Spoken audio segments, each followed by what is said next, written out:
Hey gang, look what I just got in the mail.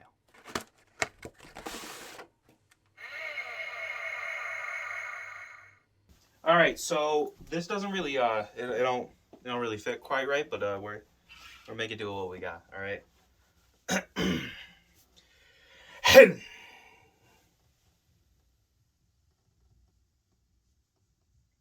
Shin.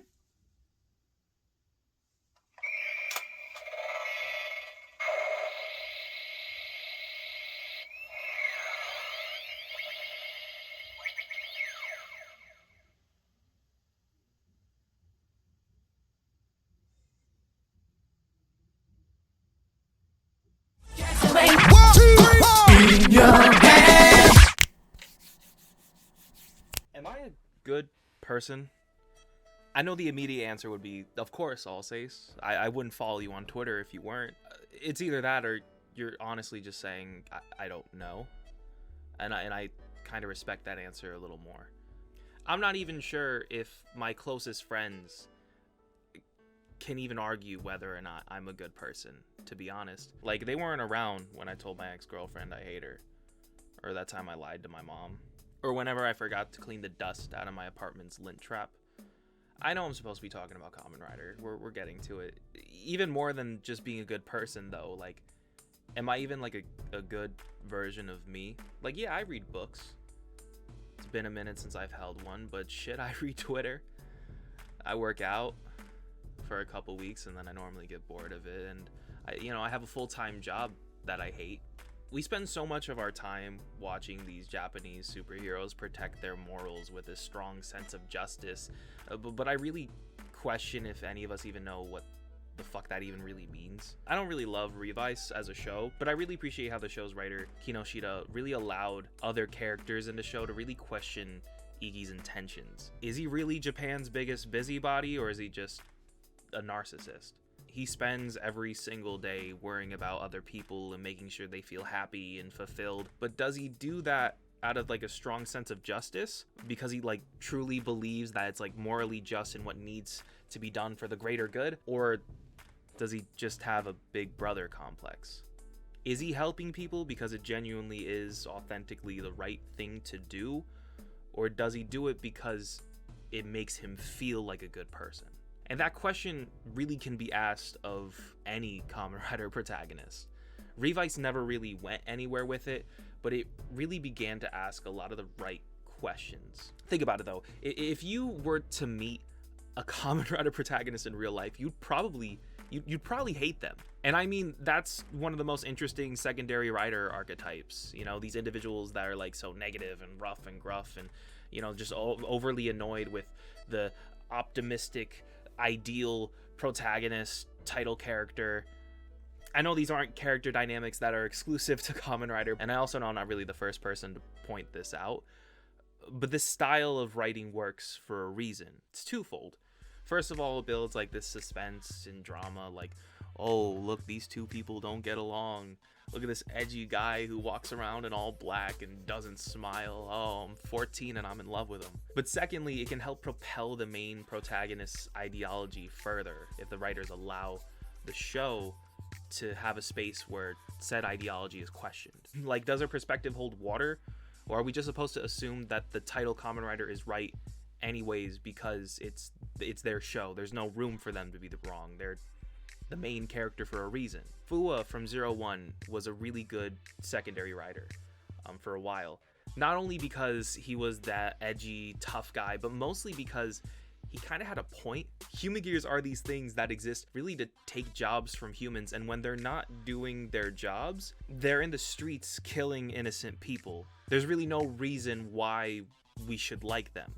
Fourze was also right in this regard, but he also had the whole point of how we should be using technology to propel humanity forward instead of outsourcing it. But like, his character is just also just so messed up in general. Like, he's really poorly written, like, just from the start, and that's in ways that I can't even get into in this video. But Fourze made sense.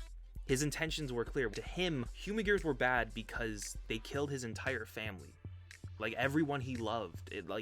They ruined his life, and the show ruined that. Spoiler alerts, I guess, but we find out later in the show that these memories that he has of Humagears killing his family and all those people were artificially placed into his head for like some nefarious purposes. And because of this, Fuwa begins to see Aruto's point, and he begins to believe that Humagears are actually good.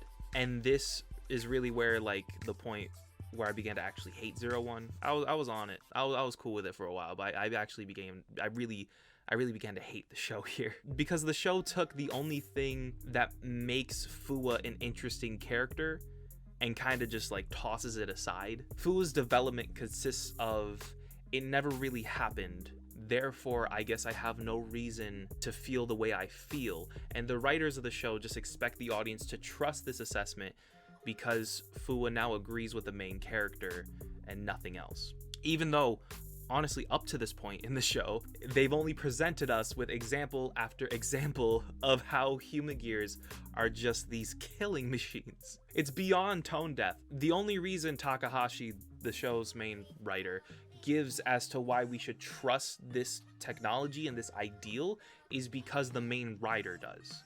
There's no substance to the opposing argument, not because the opposing argument is wrong or even flawed, but because the writer is actively refusing to engage with the argument in like a meaningful way. Therefore, the whole show just falls flat. And we're not even going to get into the fact that the whole thing is meant to be like this allegory for racism, because first of all, they're machines. They're not like sentient creatures. They were created. They were built, like whatever. But also, the only time we see a black person in the show, I'm not even qualified enough to touch that one. Zero-One sucks, but Kamen Rider Fourze, on the other hand, presents us with Meteor. His philosophy is different from Gentaro, as Gentaro believes that having a lot of friends is a good thing, while Meteor doesn't. It's a simple deconstruction of the main rider's perspective, and Fourze is a simple show, so it actually really works here. We don't always have to tackle these crazy topics like racism and the military-industrial complex. Like, it's a children's show. It's about, we can have shows about friendship. A small scope doesn't equal a less intelligent conversation, nor does it equal a less important one, but there's no reason we need to force everything to be these big brain deconstructions of society and having all these greater meanings and shit. Gaim doesn't belong on HBO Max. First and foremost, Meteor's introduction adds depth to Gentaro's philosophy because he's the only person Gentaro actively decides to not be friends with. It shows that while Gentaro is this joyful, boisterous individual and all these things, he does have hard lines in terms of when he does and doesn't want to be friends with everyone. If he sees someone as fake, fuck him. It's simple, it's sweet, it's very succinct. But the entire rest of Meteor's arc is him lying to Gentaro and trying to get close to him and be in his inner circle, all while Gentaro doesn't really trust him, but ends up learning to trust him anyways. And in the end, Meteor almost kills Gentaro, and this actually leads into the final form episode, where Gentaro is saved from this near-death experience due to the power of friendship. This is the corniest way to put it, but Fourze's a corny show, and that's why I love it. It ends with Meteor being like, damn, so that's what friendship can really do for a motherfucker, huh? I guess I need some friends. And then they become friends, and it's great. And then he's cool for the rest of the show. Like, it's awesome. It's a simple point being made, but the execution shows why Gentaro was right, instead of just telling us that we should believe in him just because he's the main rider and his word is gospel. Gentaro's perspective is questioned by the form of Meteor, and ultimately, it kind of fails. He allows someone into his close circle and he is betrayed, but he ends up being saved because of the true, authentic connections he made along the way. The main rider's perspective is questioned and proven why it's flawed, but the audience is shown why it still has value in the end. So we're 2 for 2 on the Pronghorn Heroes merch, I guess, but it's cool. It's clear that Kamen Riders are meant to act as these vehicles for spreading good messages and creating like a solid moral foundation. It's a kid's show. that's kind of what they're meant to do. But is there like this universal code of conduct that's shared by every single Kamen Rider, or is it like more nuanced and specific to each character? I guess what I'm trying to ask is, like, although yes, I do watch this show every week, do I even understand what it really stands for?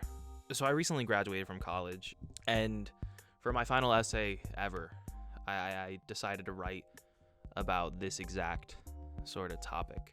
And I know exactly what you're thinking. You wrote your college thesis paper on Kamen Rider? Yeah, I did. You know, I've always sort of been embarrassed about talking about these shows in public. I didn't want anyone thinking I was a nerd, because you can't tell that by looking at me, I guess. But I also kind of doubt that any of those people from that class even remember me. Not to mention, like, I'm a grown-ass man. That should be reason enough as to why I could do it. And even then, the people that I did know in the class already knew that I did this. So I don't even know what I could have lost there. Anyways, now that I've explained to you why I'm totally not embarrassed about that, let's talk about the paper. It was supposed to be this research study on whether or not adults in the West are able to obtain morals from watching Kamen Rider, because there's this stigma that, you know, a lot of the people in the West that watch the show are these old ass men and like teenagers in their basement. A lot of the people I interviewed for the research were like close friends of mine and also kind of close to my age bracket, so I guess it wasn't really like all that scientifically sound, but I got an A and I graduated with a 3.9 GPA, so please stop. I primarily focused on explaining what Kamen Rider is, like what they stand for, as well as like how media affects morality and judgment, particularly like in minors, and how the show sort of approaches these topics. For right now, I would like to focus on this quote from an article written in the Journal of International and Intercultural Communications, and it claims that Kamen Riders are remarkably warm characters who maintain an indomitable optimism, selflessness, friendliness, and a clear vision of morality. They engage in pro-social behaviors. And I think this acts as a really good baseline as what Kamen Riders are sort of meant to represent. Immediately what comes to mind for me is like a lot of Showa era riders. They're kind of meant to be these like beacons of light for the children of Japan. I think this is very evident in how a lot of the theme music for these shows cheer on the protagonists in sort of like a go-go Power Rangers like fashion. Go, go, let's go, Kamen Rider, Kamen Rider, Kamen Riders are very much meant to be these role models and these like morally just, like altruistic, ultimately profound beings that like kids are supposed to look up to. They're not meant to be like people, really. They're kind of meant to be like these ideals of what we should be. And I think the themes music really does paint a good picture as to why that's the case. And while I really don't have a ton of experience with the Showa era, I do have a lot of experience with Kuuga. I began watching Kuuga like a ton of other people when Shout Factory released the subs for it officially during the pandemic, and the show depicts like the most realistic interpretation of what a world would look like with Kamen Riders in it and Kamen Rider villains in it. In fact, I really resonated with it at the time because it really shows how like this traumatic event can occur and affect all of society, and it focuses on these like smaller scale stories about these people and their problems of just their day-to-day lives and how they're trying to just get through this difficult time and how everyone's being affected by this same sort of thing, but it's, you know, everyone's dealing with it a little bit differently and everyone has a different plate that they sort of need to balance. And obviously the experience isn't like one for one with the pandemic, but I think the parallels can be drawn. But throughout all of these terrible, miserable things happening, we have Yusuke Godai, who in my mind embodies what it truly means to be a Kamen Rider. A character who, even at the worst of times, is able to throw a thumbs up, as if to say everything's gonna be just okay. A lot of Kamen Riders have said this, but when Yusuke says that he's here to protect smiles, like I really felt like he meant it. Typically, this is just like a line that I like roll my eyes at, and I kind of toss a phrase like it's a kid's show. But I didn't do that with Godai. I really believed that he meant it. I know a lot of people take issue with the fact that he's kind of this Christ-like figure. Like, I get that. He's kind of supposed to be. Like, he literally dies and comes back to life at one point. But towards the end of the show, we really see how this constant battle and this constant upkeep of trying to be this positive person for the people around you, how like fighting for those you love like really starts to affect him, not only like physically, but like unlike a true godly figure, he becomes angry. He gets spiteful. We see how like these monster attacks, these constant battles like impact him. How slowly during the fights he begins to like lose himself and like go out of control. How every single day he sees people being impacted by this same traumatic experience, and how it takes a toll on him. He is perfect, like a lot of Showa characters, but it helps seeing that like this front. I don't really think it's like a front, but how this struggle to be a good person can really like take a toll on Godai. He wants so badly to stay being this carefree role model for children, but he's slowly being torn down over the course of his fight. Next, we're going to move on to an article written by Sophia State for the MC Journal titled Kamen Rider, A Monstrous Hero. In it, she explains that Kamen Rider Black RX had environmental themes that were directly presented to the audience through the show's villains, and how it argues somewhat persuasively that since humans are on the path to global environmental destruction, they are justified in taking over the planet before they ruin it. State also explains how Kamen Rider Ryuki takes the idea of relativized justice to an extreme, questioning the very existence of justice that exists independently from the people it impacts. This moral ambiguity and confusion over what is true is an intentional critique of the simplistic ideals of justice. The show's now evolved. I kind of explained how Kuuga did it, but in the Heisei era, we see this shift from being about these morally just beacons of lights, the fawns like role models, clearly fighting these evil antagonists in the Showa era, to the show about these morally gray individuals navigating their way through life.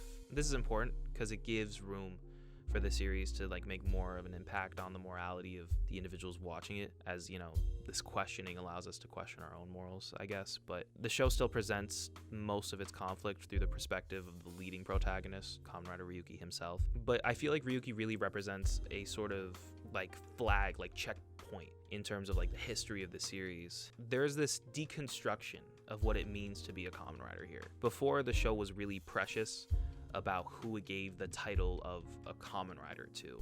Black RX was a Kamen Rider. Shadow Moon was just Shadow Moon.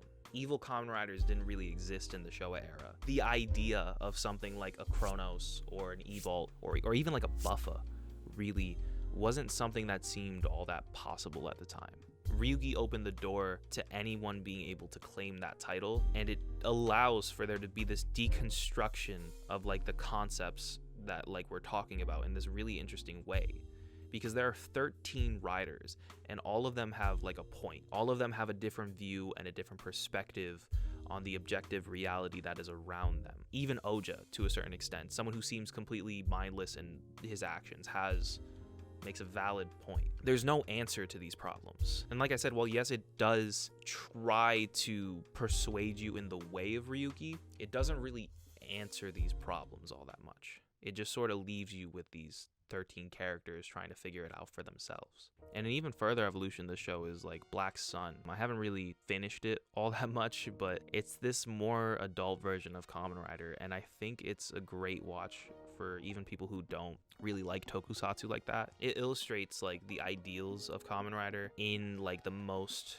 even more real world case scenario, like compared to Kuuga. By that I mean, if we're going to take this show for children and make it a little bit more adult and a little more mature, if we're really going to do that, we need to take those same themes and morals and messages of that discussion of friendship and loving your dear neighbor and fighting for what's right. We need to take that and take it also to that next level as well. I'm not saying it's any more impactful in terms of how it presents its arguments compared to the traditional shows. What I'm saying is that it takes these concepts and it really allows for a more adult perspective, because it allows for these things like racism to exist, these things like socioeconomic disparities to exist, these things that the military industrial complex, it allows a space for these things to exist and exist in a more mature way, in a way that really like, yeah, it affects people in the children's shows, but it's almost kind of depressing in Black Sun because it feels like there's no hope. It's not just a mature take on the fight scenes. It's tackling these things in a way that feels, more mature too. It's kind of hard to talk about it without spoiling a lot of it. So I'm not going to do that. But I think you should watch it. I know it's dumb, but like I literally I want to be a Kamen Rider. Not in like a literal sense, but like I want a motorcycle, but I want to stand for like these morals and like what I believe is right and just, and I want to be a good person. It's stupid. It's really dumb, but it means a lot to me. I almost felt as though like these ideas didn't transition into the real world. Like they're great on paper, but there's not enough time in the day to do everything. How can I be like there for everyone in my life when I can't even be there for myself? How am I supposed to work a 9 to 5, pay rent, work out, brush my teeth, clean my house, read a book every day, take out the trash, do all these little things how am I supposed to do all these things and like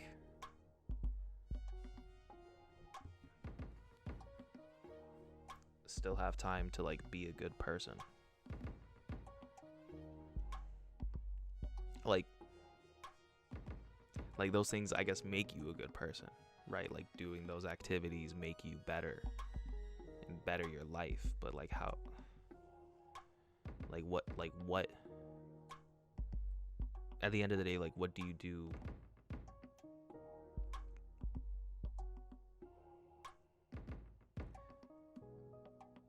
What can I even do?